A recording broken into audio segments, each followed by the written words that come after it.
Hey everyone, I'm James, your go-to medical consultant, and I'm here to help if you feel the medical system or other avenues have let you down. So what if everything you know about weight loss is completely wrong? I don't know, maybe that explains the reason why you're unsuccessful at losing weight or keeping it off. So today we're going to look at 3 of the most common weight loss tips that people believe to be true, and then I'm going to explain why they're not. Essentially, I'm going to explain how the following tips could be disabling you from losing weight, and then I'm going to give you a few better things to concentrate on. But first, please like this video, subscribe to the channel, and hit that bell in the bottom right-hand corner to be notified of when my new videos come out. Okay, let's get into this. Roll the film.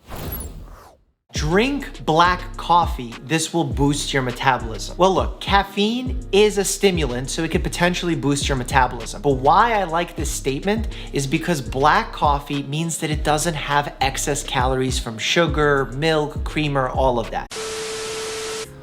Oh, goodness gracious. Okay, this is Dr. Mike. Okay, first of all, this is the biggest problem here. The people with the medical degrees, the doctors, nurses, physician's assistants, and nurse practitioners, including Dr. Mike in this video, they're not taught much about nutrition and weight loss in school. I include myself in this group.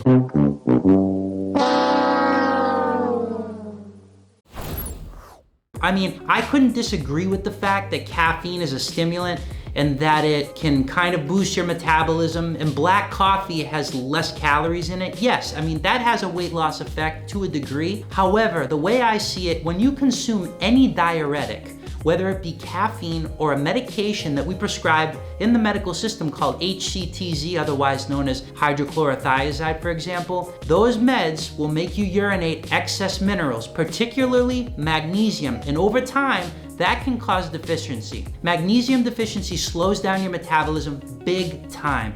Additionally, the blood tests we do in the medical system don't show the kind of magnesium deficiency that would actually create the weight loss, because most magnesium resides inside of your cells and bones. We need to test cellular magnesium, you know, the amount of magnesium that resides in your cells. Not just the silly tests we do to show the serum magnesium, which shows magnesium in your blood. Huge difference. It's just so amazing to me that medical professionals are still advocating for using stimulants that will cause more harm than good as far as weight loss is concerned. I mean, the data is there. We know this stuff happens.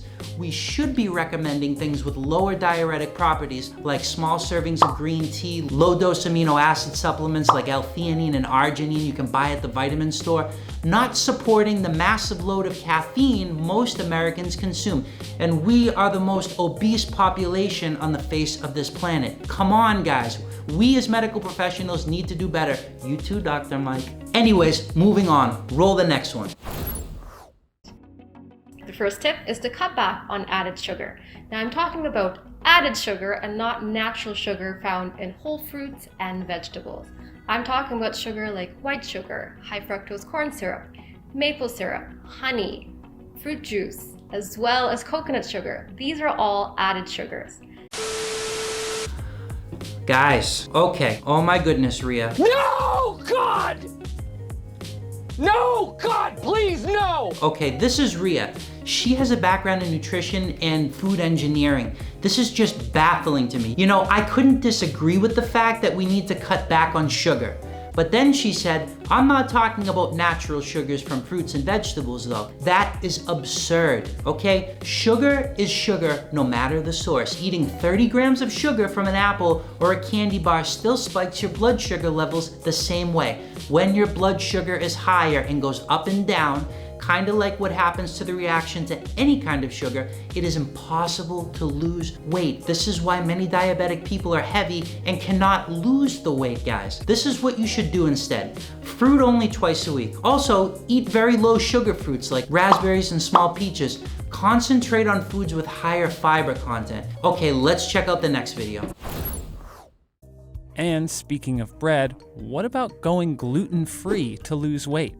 Gluten-free for weight loss can be a huge marketing ploy. So with gluten-free, there are a lot of people that do have an intolerance to gluten, or they have celiac disease, which is where the body starts attacking itself and can deteriorate the body. But there are also people without these conditions who are looking to blame something like the gluten without checking the rest of their diet. if you are honest with yourself, recording your food, checking the ingredients, and then you eat the gluten and you feel the intolerance, then great. But a lot of people will choose to just jump in and being like, gluten's the enemy. Okay, first of all, this woman is a dietitian. I would agree with the fact that the gluten-free diet is a fad diet. However, she implied that a better weight loss alternative is to check the ingredients in the food packaging. But here's the major flaw in that. You see, many people who start a gluten-free diet, they do improve substantially in the weight loss category. They even improve their brain fog, things like energy, and they heal some of their diseases. So is that a placebo effect, or is it really helping people lose weight and heal? Well, let's go back to how she said check the ingredients you're consuming in the packaging, right? The reason many people feel better after cutting out gluten and also lose weight in the process of that is because they're inadvertently avoiding an ingredient that is not listed on the package. You won't be able to find this. It's called glyphosate. Foods with gluten are saturated with glyphosate. Glyphosate is a pesticide used to grow grains in the United States and many other crops. It's patented as an antibiotic, and it's also a mineral chelator. What does that mean for you? The problem with that is antibiotics and mineral chelators over time leach your body of important nutrients that allow your metabolism and overall body to function optimally. So that leads to weight gain and many other diseases. There is plenty of peer-reviewed medical literature and scientific data on this now. Considering all of that, your problem probably isn't with gluten. It's actually with an ingredient that isn't listed on the package, which explains why many people improve on a gluten-free diet. So then the question becomes, how do you avoid that nasty pesticide named glyphosate? Well, try consuming organic food that has a PLU number above 9,000 or has a label on it like this.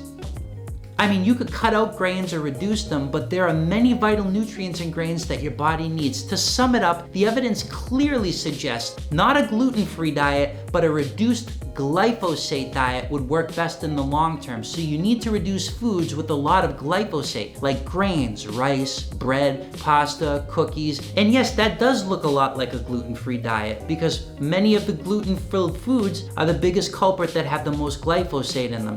Anyway, that's it for today, guys. I hope you enjoyed this video. If there's anything you'd like to learn in the future, leave it in the comments below, and I'll see you on the next one.